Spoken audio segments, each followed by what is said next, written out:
September 20th, 1942. Naval Air Station, North Island, San Diego, California.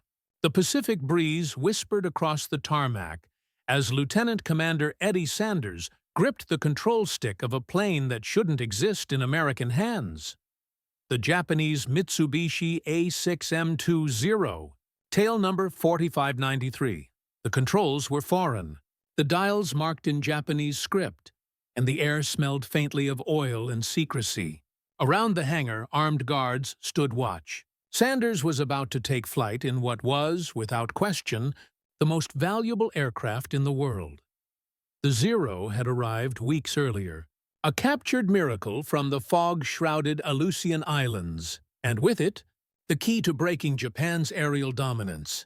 But to understand how it came to rest here, we must go back to June 4th, 1942, the same day American bombers obliterated Japan's carrier fleet at Midway.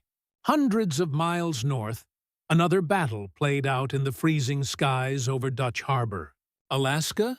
19-year-old Petty Officer First Class Tadayoshi Koga took off from the carrier Ryujo, flying his prized Zero as part of a diversionary strike. His mission was simple: attack the American base at Dutch Harbor. At first, everything went according to plan. Koga and his wingmen strafed the harbor, downed an American patrol bomber, and inflicted serious damage. But then, one bullet changed history. A single .50 caliber round from the ground struck Koga's oil return line, spraying black fluid across his windscreen.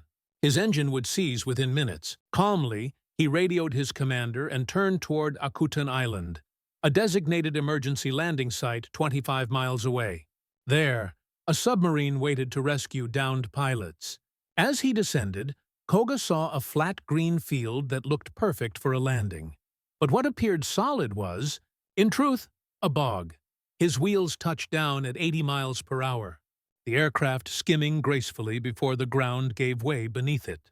The Zero's landing gear dug deep into the mud and flipped the fighter violently, crushing the cockpit.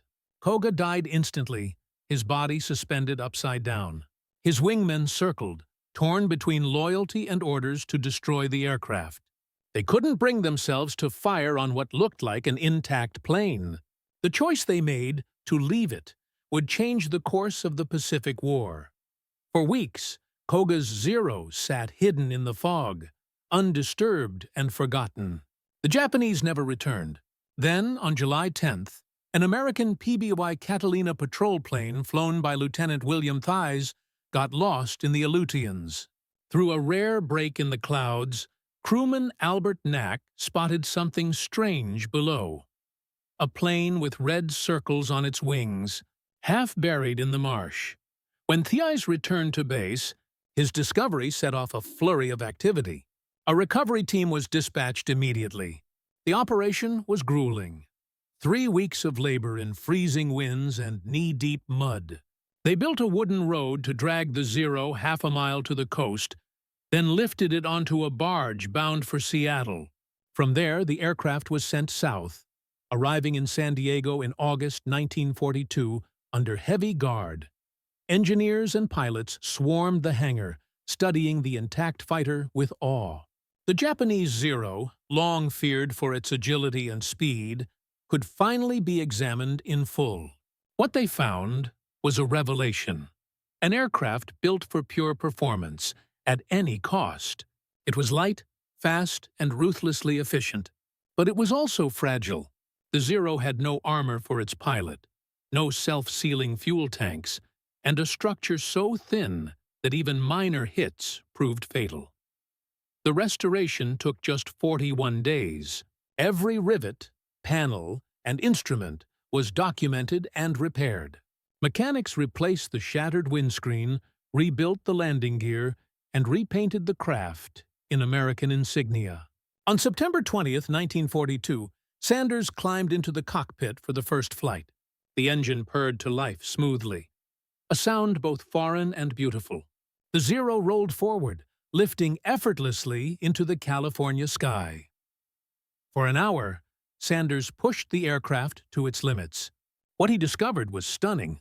At low speeds, the Zero turned tighter than any American fighter, just as Japanese pilots had claimed.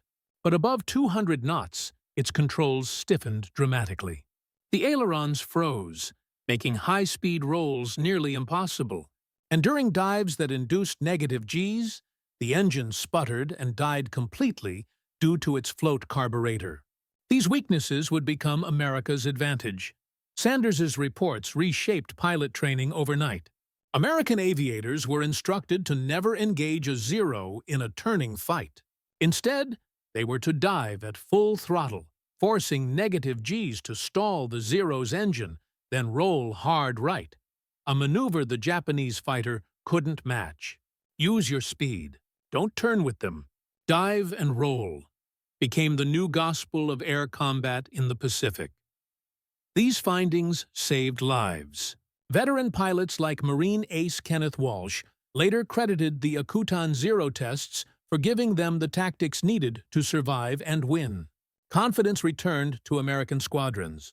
The Zero, once an object of terror, was now just another opponent, one that could be outsmarted and defeated. But the Akutan Zero's influence extended beyond tactics. Its engineering insights directly informed the development of the next generation of U.S. fighters, especially the Grumman F6F Hellcat. Even as Grumman engineers on Long Island were finalizing the Hellcat's design, data from the captured Zero confirmed their approach: a faster, tougher, better armored fighter that could dive, roll, and climb with overwhelming power. By mid-1943, the Hellcat entered combat. Pilots trained on Sanders's test results used those lessons to devastating effect. In the skies over the Pacific, Hellcats would shoot down over 5,000 Japanese aircraft, many of them Zeros. What began with a single bullet through Koga's oil line had evolved into total air dominance. In the end, the Akutan Zero, once Japan's greatest weapon, became its undoing. Through luck, determination, and relentless engineering, the United States transformed tragedy into triumph. The plane that crashed upside down in an Alaskan bog became the foundation of victory in the air.